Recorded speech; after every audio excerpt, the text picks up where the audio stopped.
Hi everyone, this is Kavita Khosa and I am the author of the newly released book Beauty Unbottled, Timeless Ayurvedic Recipes and Rituals. It's published by Penguin Random House and it's all about Ayurveda. It's validated by a lot of the research on Ayurvedic herbs and ingredients.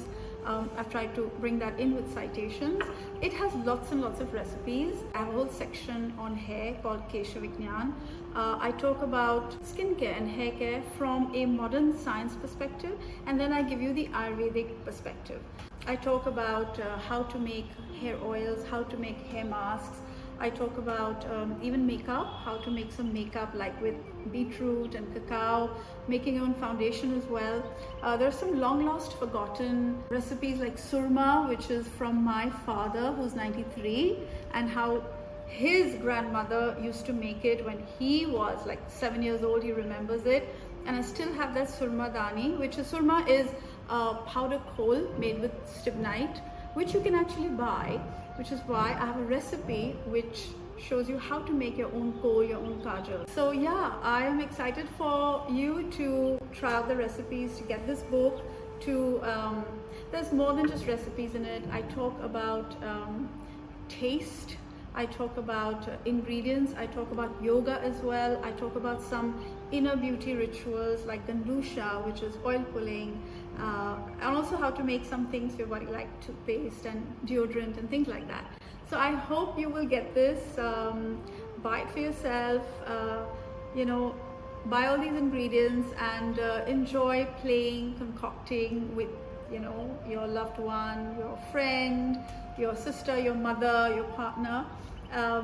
It's all about playing, it's all about enjoying self-care, and this becomes a means for you, to take that time out for yourself. And yeah, that's what I'm hoping my book will do, get you to spend some time with yourself, with your skin. So I'm going to talk to you about some of the ingredients, and then you can go on to get the book and try out the recipes, and I'm sure you won't be disappointed. So today I want to talk to you about amla. Now most homes in India use amla. You will use the fresh one, but I wanted to show you because you can't always use fresh amla. So especially when you're mixing and grinding and making oils and things, you need dried amla, right? You can't make it with fresh herbs. It won't last. Amla is it is called rasayana in Ayurveda, and rasayana means an ingredient that works on every dhatu, which is there are 7 tissues of the body, and it works on everything from your muscles to bones to blood to fat to a reproductive organ, semen, your everything, your bone marrow. It works on everything at a very deep level. And of course, amla, as everybody would know, this is what it looks like. Dried amla. You can grind a grinder or put it in a mortar pestle, pound it, because I always believe it's better to use your own herbs, roots, leaves, seeds, nuts, rather than buying the powder, because it's fresh, right? So it's the phytonutrients in it, and even the bioavailability what actually goes into your body and into your skin and assimilates is far more potent. I have many recipes for hair and also for skin using amlaki, or amla as it's called. The fresh one is used as a juice, so it's very cleansing for the system. It's cooling also. It helps with hair growth, to make your hair strong, nourishes your skin, and like I said, it's rasayana. So it literally works on everything. And if you're talking in terms of modern science, it has far more, and we keep talking about kiwis and oranges and lemons and whatever, but its content of vitamin C is far more than many fruits. So it's something you should keep in your kitchen stash and use it like all the recipes in my book. So try using amla, and I'm sure you won't be disappointed. Let me know if you've tried any of my recipes and how it went.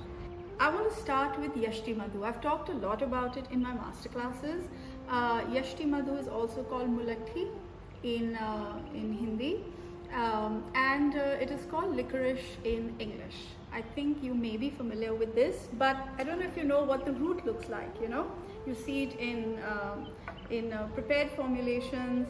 You might see it in powder form, but or we keep these little chits, you know, to identify what is inside. So this is mulatti, you know, and it's sweet. So as a child, we used to eat grated coconut and mulatti and some dates, dried dates, and this is a great digestive as well. This is called Glyceria glabridin in the inky name in Latin, and there is a constituent of it which is called glabridin. Now that is, even science is showing that it's proven to be excellent for skin, as a skin brightener. I also want to use the word skin lightener, not in the context of dark skin and light skin, but in terms of discoloration, sunspots, and melasma, chloasma. It's very sweet. It's delicious. Everybody knows licorice, you know. Now, I prefer, instead of powders, to pick these up, and you use this a tiny mortar pestle, but take a nice marble mortar and pestle and just pound it, you know. It's fun to pound. And when you've pounded it enough, my book shows you many recipes to use this large sort of crude, that we call it, of different herbs, and then you can infuse them, you can cook them, and you can do many fun things with them to make skincare, masks for your hair, for your face, for your body, and oils as well. Today I have one of my favorite ingredients to show you and to share with you, and that is Chandana sandalwood. This is pure Mysore sandalwood. If only I could transport the smell to you. It's very spiritual, it's very peaceful, if I can use that word as a fragrance. Sandalwood is endangered. You can't export it out of India, and only the Mysore government has very little that they, you know, supply. So this is an authentic source. If you can't find this in my book, as I say, look for red sandalwood or Australian sandalwood. Of course, it doesn't compare with this, like Alfonso mango is the king of mangoes, and for me, you know, nothing else kind of compares, but this is, yeah, so it's Chandana sandalwood. Now, what's so good about sandalwood? You know, when I was little, my grandmother would bathe me in powdered sandalwood, which would be done at home with milk, and multani mitti, which is fuller's earth. And truly, you know, that is what the paste was applied on our body, and then my brothers and I, we would, you know, and then for 10 minutes, and then we'd go off to take a bath, a bucket bath, you know, not a shower. And then we just get ready and go to school. And I remember my skin feeling so perfumed because of this chandana. So now, what is chandana good for skin?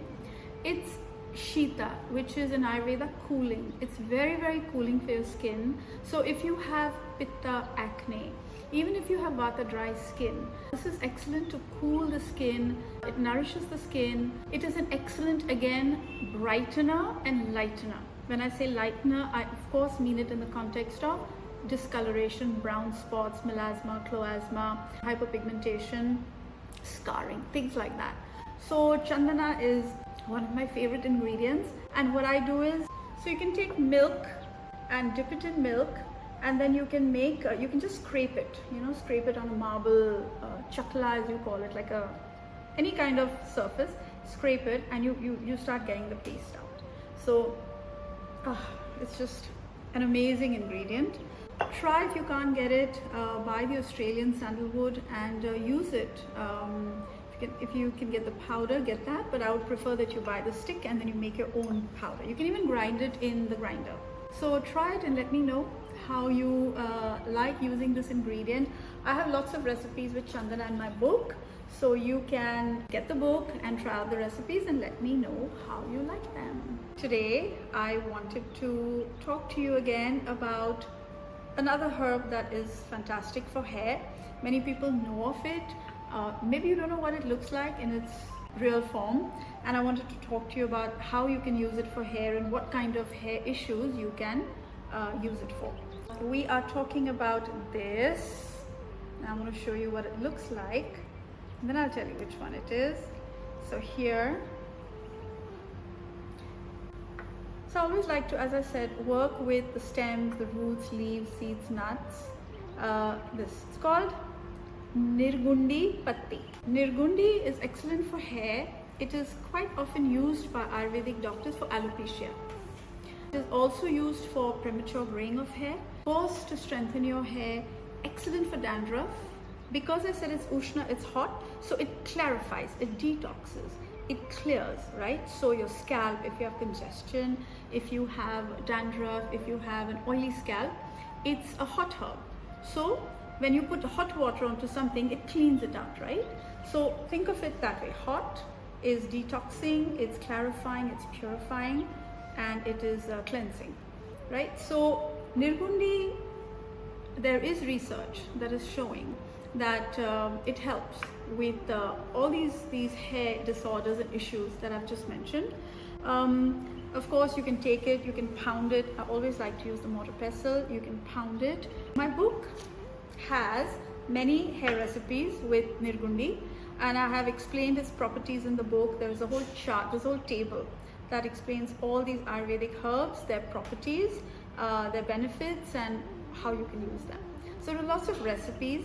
I would love for you to try. Nirgundi is a herb that really anybody who is suffering from hair fall or hair disorders, dandruff, or generally wants to improve the health of the scalp and hair should get this.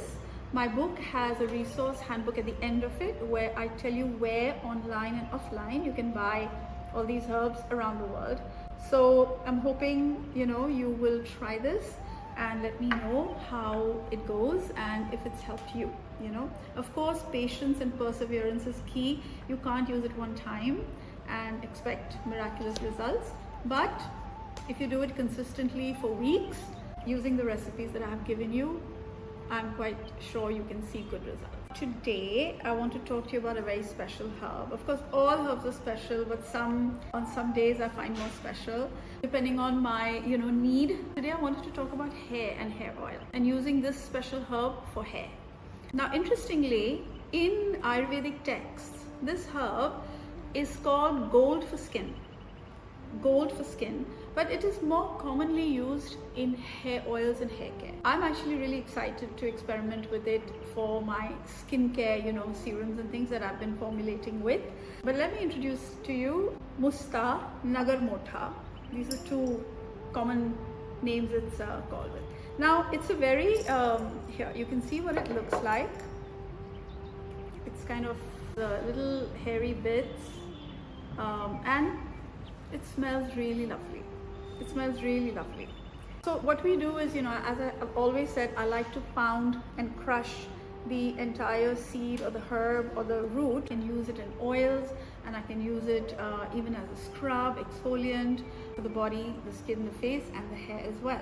As I said, it is cooling, it's Shita, so it's very good, it's calming for the skin. If you have dandruff, it will help with your dandruff, it'll help with excess sebum in your scalp, oily scalp, it helps with all of that.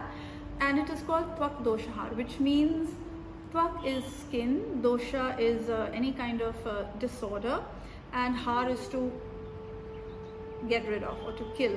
So it is excellent for skin because if you have any kind of skin disorders, Ayurveda says that it is going to clear your skin. And it's cooling. So cooling herbs are always really, really good because they are safe, they are calming, they are nourishing, they're nurturing. The hot herbs, or what are called Ushna herbs, have a specific purpose to detox. If you say you have acne, you want to clear acne. So those are hot herbs that we do need as well. But it's the cooling herbs that are like the nurturing herbs, like I would say the Ushna hot herbs are the father of Ayurvedic herbs, and the cooling Shita herbs are the mother herbs, if I can say that, father herb and mother herb. So yeah, I hope this has been interesting and you've learned a little bit about Musta, and hopefully you will try this in your kitchen, buy my book, try and work, in your kitchen, turn it into a beauty lab, use my recipes and tell me how you find them. So I hope you will enjoy everything this book has to offer and try some of the recipes and let me know how it goes, how you've enjoyed making them, and also if it has been of help or use to you.